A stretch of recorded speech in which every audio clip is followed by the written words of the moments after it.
ಶಾಲಾ ಬಸ್ ಮತ್ತು ಸರ್ಕಾರಿ ಬಸ್ಸಿನ ನಡುವೆ ಡಿಕ್ಕಿಯಾಗಿರುವಂತಹ ಘಟನೆಯೊಂದು ನಡೆದಿದೆ.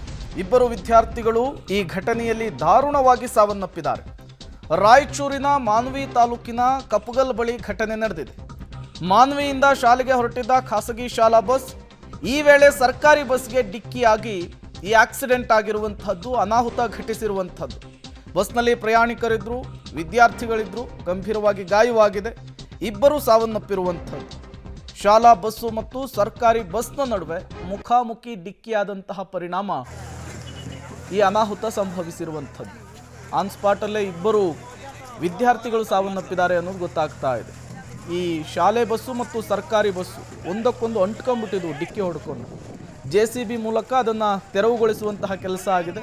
ತದನಂತರ ಗಾಯಾಳುಗಳನ್ನು ಸ್ಥಳೀಯ ಆಸ್ಪತ್ರೆಗೆ ಶಿಫ್ಟ್ ಮಾಡುವಂತಹ ಕೆಲಸ ಕೂಡ ಆಗಿದೆ. ಒಂದು ಕಡೆ ಗಾಯಾಳುಗಳನ್ನು ಆಸ್ಪತ್ರೆಗೆ ಶಿಫ್ಟ್ ಮಾಡ್ತಾ ಇರುವಂತಹ ವಿಜುವಲ್ಸನ್ನು ಗಮನಿಸ್ತಾ ಇದ್ದೀರಿ. ಮತ್ತೊಂದು ಕಡೆ ಘಟನಾ ಸ್ಥಳ ಹೇಗಿದೆ ಅನ್ನೋದನ್ನು ಗಮನಿಸ್ತಾ ಇದ್ದೀರಿ. ಸರ್ಕಾರಿ ಬಸ್ಸು ಮತ್ತು ಶಾಲಾ ವಾಹನದ ನಡುವೆ ಮುಖಾಮುಖಿಯಾಗಿ ಡಿಕ್ಕಿಯಾಗಿರುವಂತಹ ಘಟನೆ ರಾಯಚೂರಿನ ಮಾನ್ವಿ ತಾಲೂಕಿನ ಕಪ್ಪಗಲ್ ಬಳಿ ನಡೆದಿರುವಂಥದ್ದು. ಸಣ್ಣ ಹುಡುಗ ನಮ್ಮ ಅಣ್ಣ ಬಡವ, ಏನ್ ಮಾಡ್ಬೇಕ್ರಿ ನಾವು ಹೇಳು? ಓಯಪ್ಪ ನಮ್ಮ ಅಣ್ಣನ ಮಗ ರೀ, ಅವನು ಕಾಲು ಹೋಗ್ಯಾವ ಹಂಗಾರಿ. ಅವನ ಮೇಲೆ ಆಧಾರ ಇತ್ತರಿ ನಮ್ಮ ಅಣ್ಣಗ. ದುಡ್ದಿದ್ದು ಸಾಲ ಮಾಡಿ ಅವನಿಗೆ ಸಾಲ ಓಸಕತ್ತಾನ್ರಿ. ಒಂದು ಊರು ಬಿಟ್ಟು ಇನ್ನೊಂದು ಊರಿಗೆ ಕಳ್ಸಕತ್ತಾನ್ರಿ. ಹೆಂಗಾರಿ ನಮ್ಮ ಅಣ್ಣದ ಇವಾಗ ಪರಿಸ್ಥಿತಿ? ಓಯಪ್ಪ ಒಬ್ಬೇ ಮಗ ರೀ, ಒಂದು ಮಗಳ್ರಿ, ಸೆಕೆಂಡ್ ಇಯರ್ ಓದ್ತಾಳ್ರಿ.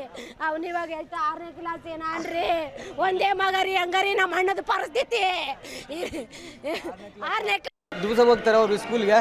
ಇವತ್ತು ನಾವು ಕೆಲ್ಸಕ್ಕೆ ಹೋಗ್ಬೇಕಂತ ರೆಡಿ ಆಗಿದ್ವಿ. ಆಕ್ಸಿಡೆಂಟ್ ಆಗೋದನ್ನು ಫೋನ್ ಮಾಡಿದ್ದಾರೆ ಸರ್. ನಾವು ಅಲ್ಲಿಗೆ ಹೋಗೋಟಿಗೆ ಹಾಕ್ಕೊಂಬಂದಿದ್ದಾರೆ ಸರ್. ಅವರು ಹಾಕ್ಕೊಂಡ್ಬಂದಿದ್ದಾರೆ, ರಿಮ್ಸ್ಗೆ ಹಾಕ್ಕೊಂಡ್ಬಂದಿದ್ದಾರೆ ಸರ್. ಅವರು ಒಳಗೆ ಬಿಡ್ತಾ ಇಲ್ಲ ಸರ್, ನೋಡೋಕೆ ಬಿಡ್ತಾ ಇಲ್ಲ ಸರ್. ಈಗ 6ನೇ ಕ್ಲಾಸ್ ಸರ್, 6ನೇ ಕ್ಲಾಸ್. ನಮ್ದು ಕುಳ್ಳಿ ಸರ್, ಕುಳ್ಳಿಲಿದ್ದ ಜವರಿಗೆ ಲೋವಿಯಲ್ಲಿ ಸಾಲಿಗೆ ಹೋಗಿ. ರಾಯಚೂರಿನಲ್ಲಿ ನಡೆದಿರುವಂತಹ ಆಕ್ಸಿಡೆಂಟ್ ಇದು. ಸರ್ಕಾರಿ ಬಸ್ಸು ಮತ್ತು ಶಾಲಾ ವಾಹನದ ನಡುವೆ ಮುಖಾಮುಖಿ ಡಿಕ್ಕಿಯಾಗಿದೆ. ಪರಿಣಾಮ ಇಬ್ಬರು ವಿದ್ಯಾರ್ಥಿಗಳು ಸ್ಥಳದಲ್ಲಿಯೇ ಸಾವನ್ನಪ್ಪಿದ್ದು, ಪೋಷಕರ ಆಕ್ರಂದನ ಮುಗಿಲು ಮುಟ್ಟಿರುವಂಥದ್ದು.